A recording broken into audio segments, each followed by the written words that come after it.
look like a pole dancer. That's why I married you. This is the tale of one of Coronation Street's most unforgettable characters. Becky is the classic tart with a heart. She started out as a petty criminal. What are you doing here? Bit of bother with some shoplifting. People hated her. I remember people saying, "Oh, that Becky, she's awful." But went on to steal the hearts of the nation. We see what she is and what she does and what she's created. She's created a monster. You do go home absolutely shattered when you've been fighting with Katherine. As millions wonder whether she's gone for good, it's time to bid farewell to Becky McDonald. It's an extremely physical relationship. And celebrate the highs. I'm flaming love! I think she's a bit special. And the lows. I'm never gonna have a baby, Ben. Of a Corrie icon. Coronation Street has changed my life. Yeah, it's been really emotional.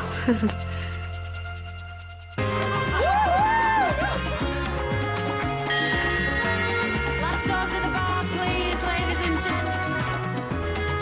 I'm buttering cups.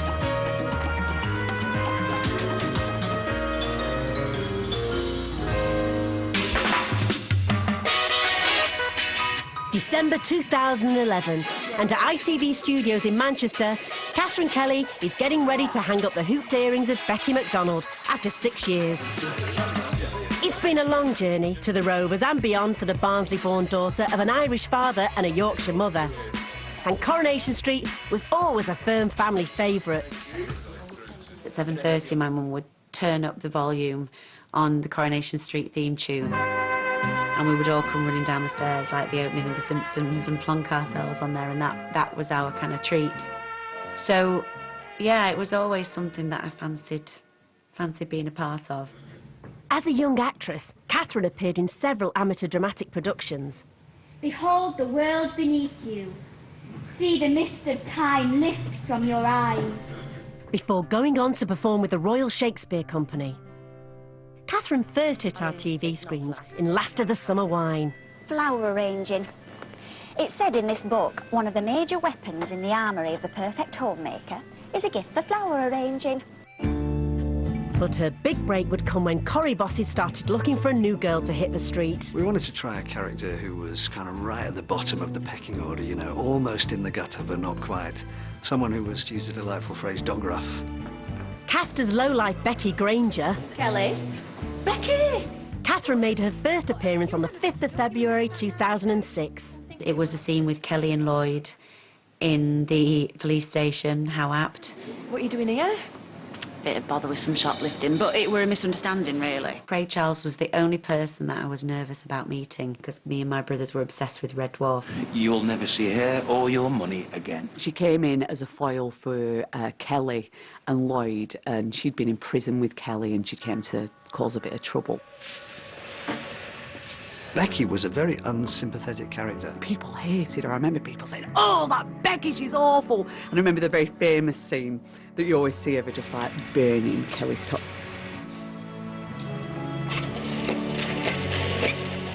Becky has a default setting, for sure, which is that of a caged animal. She came from a terrible background. My mum were a shoplifter. A good one, mind. So the only reason that she can express herself is basically to lash out and usually fight. And scream. And kick things. She's like a little toddler that just has a tantrum. You like it, women, do you? Well, try me and see what you get. She's not a great diplomat. She wouldn't have made a politician. A man could die of starvation in here. Or something else. If anybody puts him down, she's there. She's like a Rottweiler. Hey! Caricatona! Who do you think you're talking to? He can deal with it. He deals with it in his way, but she wants to deal with it in a sort of Tarantino sort of way. You go or I'll smash your face in a nose! I've had enough of you today. There is no time to rest on your laurels when you have a fight with Katherine. Hiya, sis. You've got to be in the moment completely and get ready to run, basically. You do go home absolutely shattered when you've been fighting with Katherine. When you've got a character who's in that situation, who's initially very unsympathetic and really very hard on the outside, you can send that character on a really interesting journey. And I think if you do that, you have to start to integrate them with characters who are absolutely at the heart of the show. I thought it were you. I'd recognise that anorak anywhere. She recognised something in Becky, someone who needed some help and a bit of guidance and a bit of mothering. So Hayley very quickly took her under her wing. I've told Becky the good news.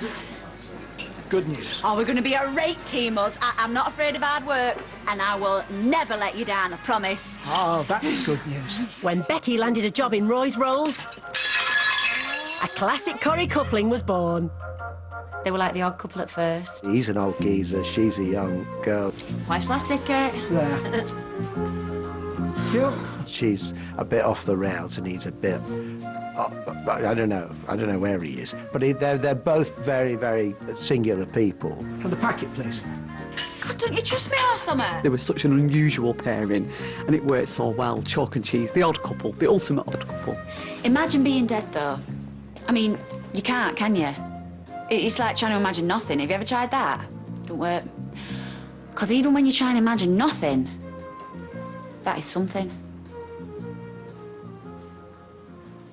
Not very often do you see a young girl and an older man have such a beautiful platonic relationship and they're not blood related in any way. Right. Yes. That's not cannabis, is it? No. Oh.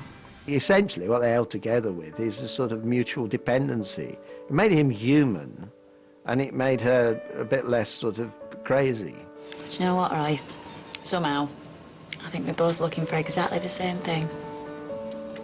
They're very soulful. I mean, I think they die for each other. Stop whittering on and tell me what you are. What are you? Peach.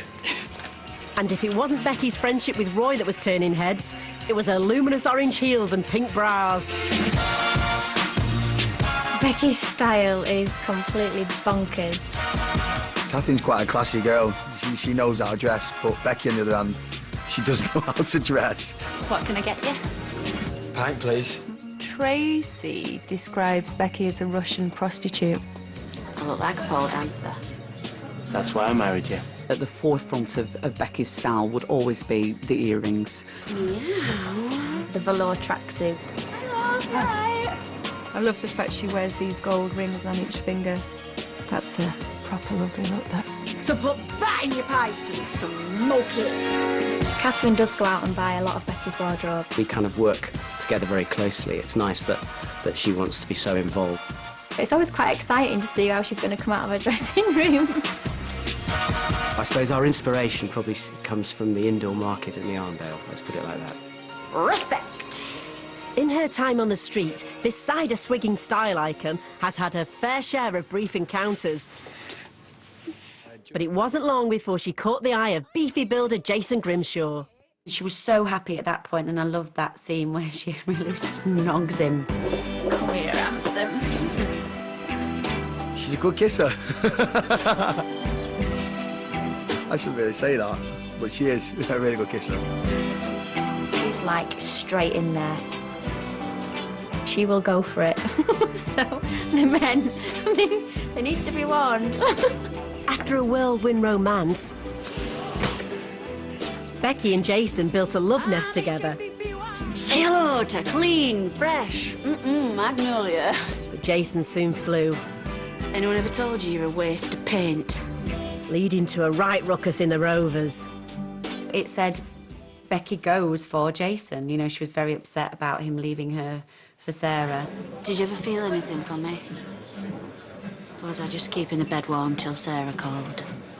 And I said to the director, Alan, what do you think? Do you think there's any way of me getting over that bar to throttle Jason? And he said, I don't know, but we will make it happen.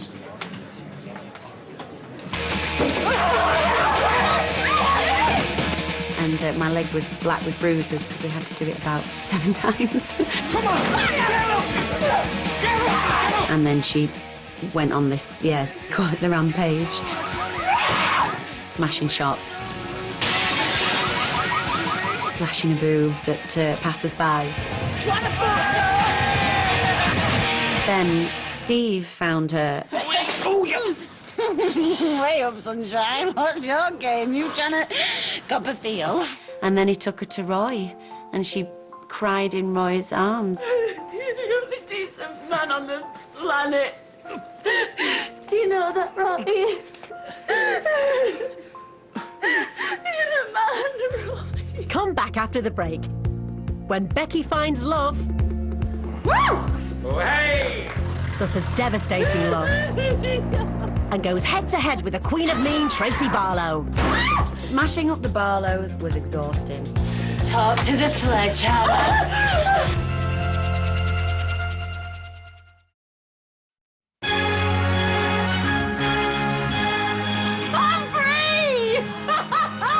Becky Granger quickly made a huge impact on Coronation Street, and it wasn't long before she landed a job behind the bar of the Rovers. I couldn't believe it when they told me that I was going to be the 50th barmaid. Well, hello. Hi, Ken. You don't get much luckier than that. We have a wide selection of wines and spirits and some of the finest ales in England. Her style might not have been as traditional as the great barmaids of Weatherfield past. Becky was an absolutely useless barmaid. Right then, who's thirsty? The only decent thing she did as a barmaid was to wear ridiculous, revealing clothing. I do believe this one is going to be an all-nighter. Apart from that, she was useless. Gorgeous. And when Becky wasn't pulling pints, she was pulling the boss.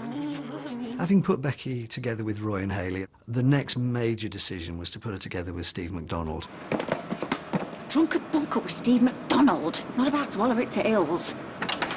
As soon as I saw Katherine working, I knew that she had, you know, there was a definite spark there. Yeah, I wouldn't make a spy me, you know. Never mind truth drugs. Inject me with 6 pints of snake bite and I spill my guts. Literally, sometimes. Steve anchored Becky absolutely at the heart of the show. And she gave Steve something that he needs, which is that very strong woman that kind of keeps him constantly wrong-footed. Come on, Grandad, let's get some shakes. They call me Stacey. That's not my name. There is much more chemistry between Becky and Steve than Steve and Tracy. With Steve, it's kind of forced with Tracy, but Becky and Steve seem to have that sexual chemistry and they bounced off each other and literally. It's an extremely physical relationship. I don't usually do this sober. What, never? I think after living on the streets, she didn't really say no to a lot of things. I'll make an exception for you. Huh? We knew we'd got this scene where Becky and Steve go upstairs for a bit of private time. Sorry. What do you think you're doing? And it's said in the script that Kieran walks in and they're both naked, but Steve manages to cover Becky up just in time with pots and pans. I'm sorry, I was looking for the road. Well, it's not in here. Well, I can see that. Yeah, we were going to do it naked. There is no way that every single take Simon would get them pots and pans in the right place at the right time. Which, of course, she's extremely right. So the best thing we could come up with in that time was that they were a chef and a maid. My heart's going 15 to the dozen here. I'm having palpitations.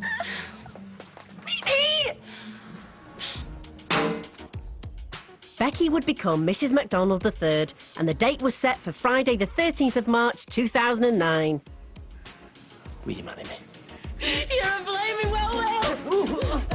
It would be a wedding to remember. Unless you were the bride. I do remember getting the scripts and thinking, oh, Becky's drunk again. Well, the big memory of the wedding for me was her on the roof.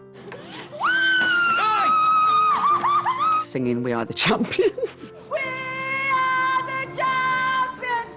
It was really uplifting, that, and you felt her happiness. Numero uno! Becky would never have dreamed that she'd get married in a million years, especially to a man like Steve. I'm flaming loved! To me, that was Becky's peak and height. But by the time Becky was ready to walk down the aisle, the bride-to-be was bladdered. The wedding itself was typically disastrous.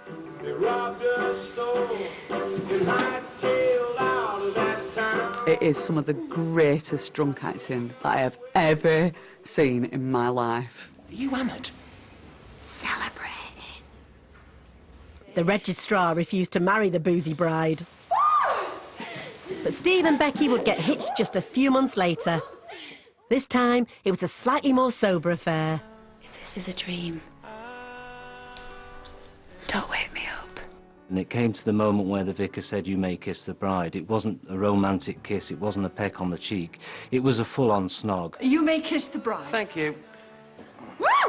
Oh, hey! I think a really big turning point for Becky as that character evolved on screen was to see a more vulnerable and a more caring side to the character, that she wasn't just hard as nails, that actually there was a heart inside her. I'm totally pregnant.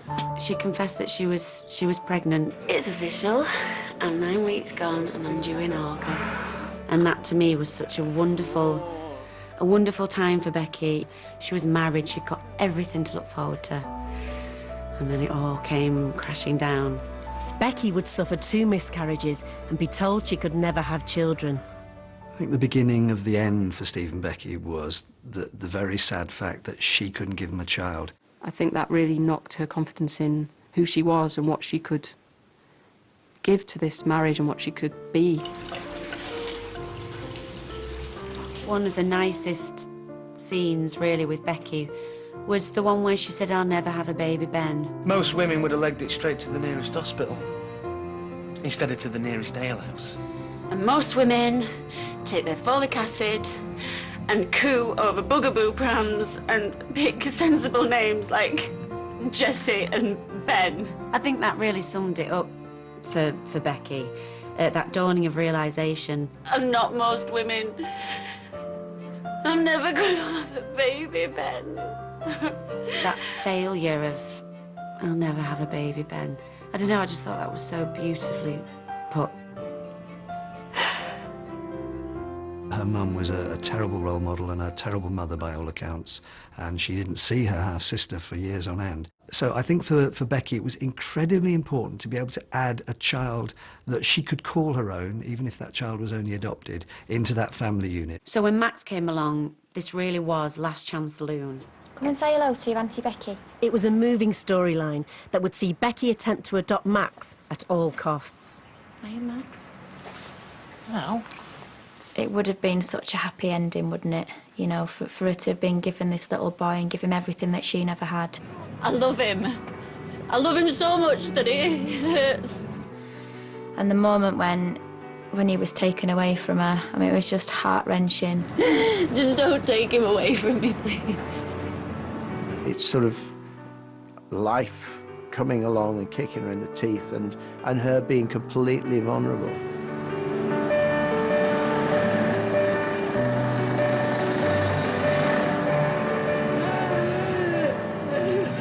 Come here, Becky. Come on. Don't, Becky, don't Becky. touch me! Come here.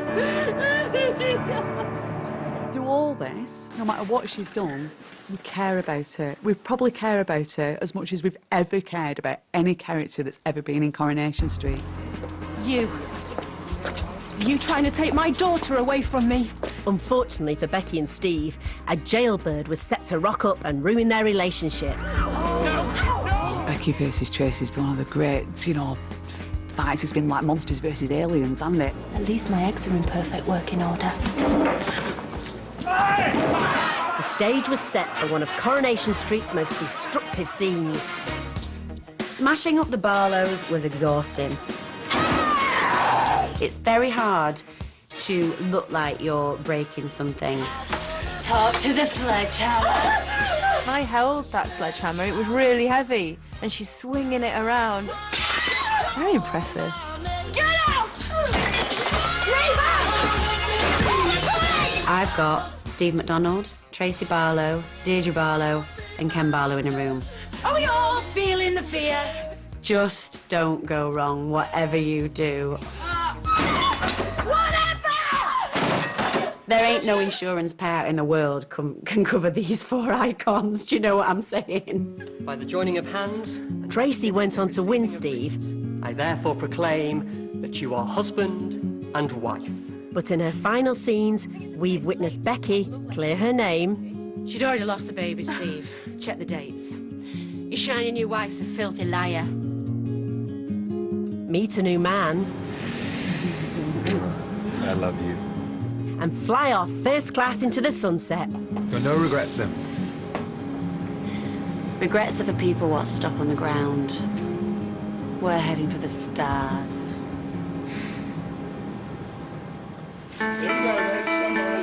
After 6 eventful years, the time has come for Coronation Street fans and Katherine Kelly's friends and colleagues to bid a fond farewell to Becky.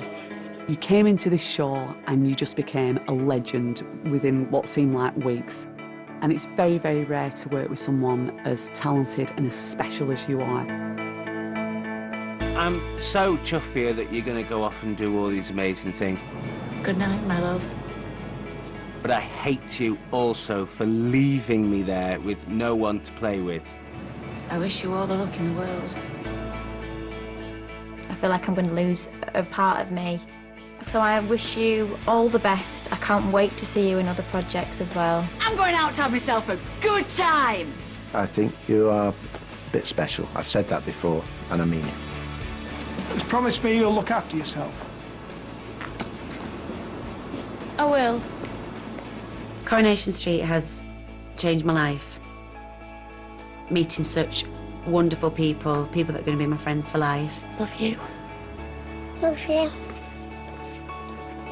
Yeah, it's been really emotional. The journey has been fantastic. You couldn't write it, but they did. Power hug.